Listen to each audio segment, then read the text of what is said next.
सम्झो था हाणे मिसलन असांजे सिंध जे अंदरि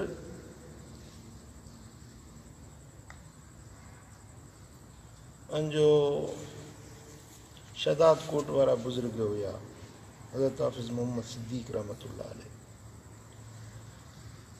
इन्हनि बुज़ुर्गनि जा शागिर्द वरी शागिर्दनि जा शागिर्द वरी शागिर्दनि जा शागिर्द वरी उन्हनि जा शागिर्द वरी उन्हनि जा शागिर्द।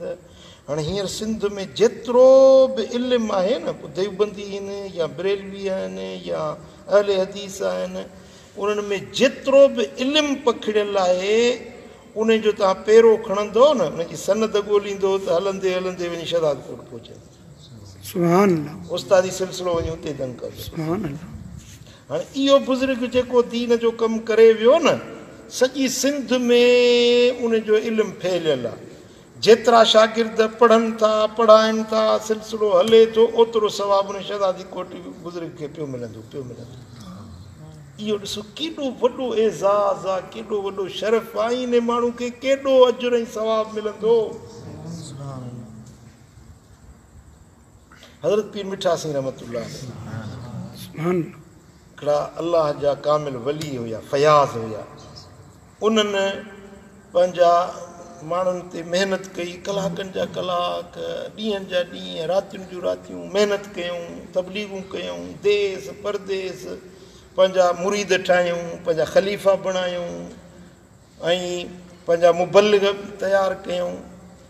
पाण अलाह खे प्यारा थी विया पंहिंजो वारो वॼाए वञी पंहिंजे मज़ार में आरामी थिया। पर उन्हनि जा ख़लीफ़ा अॼु हिते मौजूदु आहिनि ख़लीफ़नि जा ख़लीफ़ा मौजूदु आहिनि उन्हनि जा ख़लीफ़ा मौजूदु आहिनि उन्हनि जी जमायतूं मौजूदु आहिनि। इहो सभई सवाब पीर मिठा साईं जे दफ़्तर में। असांजा मुर्शिद करीम हज़रत महबूब इलाही रहमतुल्लाह साईं जन ख़लीफ़ा हुया पीर मिठा साईं जन जा। हाणे साईं जन जेको कमु कयो वरी उन जा ख़लीफ़ा उन्हनि जो औलाद जेको कमु करे थो इहो सभु सवाब पीर मिठा साईं जे खाते में पहुचे।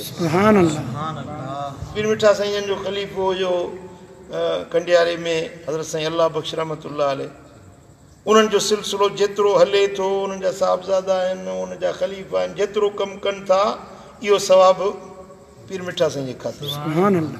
साईं जन जो ख़लीफ़ो अञा ताईं मौजूदु आहे अलाह साईं उन्हनि खे सिहत सलामत रखे। हज़रत साईं कंबर वारा सैयद ग़ुलाम हुसैन शाह बुखारी। हाणे इहे बुज़ुर्ग जेतिरो कमु दीन जो कनि था पिया सिलसिलो हलाइनि था पिया जेतिरो सवाबु इन्हनि खे मिलंदो एतिरो सवाबु पीर मिठा साईं जे खाते। दरगाह नूरपुर शरीफ़ आहे दरगाह गफ़ाराबाद आहे पंजाब में कई गादियूं आहिनि कई दरगाहूं आहिनि। हाणे इहो पीर मिठा साईं जो सिलसिलो सॼे पाकिस्तान में आहे पाकिस्तान खां ॿाहिरि आहे। जेतिरा बि लखे माण्हू निमाज़ी दीनदार साले बणजनि था ज़ाकिर बणजनि था जेतिरो सवाबु इन्हनि मुरीदनि खे एतिरो पीर मिठा साईं खाते। हिसाब त लॻायो त इन्हनि माण्हुनि जो अलाह वटि केॾो वॾो एज़ाज़ थींदो ऐं इन्हनि वटि केॾा वॾा अमलनि जा जबल साले अमलनि जा हूंदा। लखनि माण्हुनि जो रोज़ अजुर ऐं सवाबु पियो मिलंदो।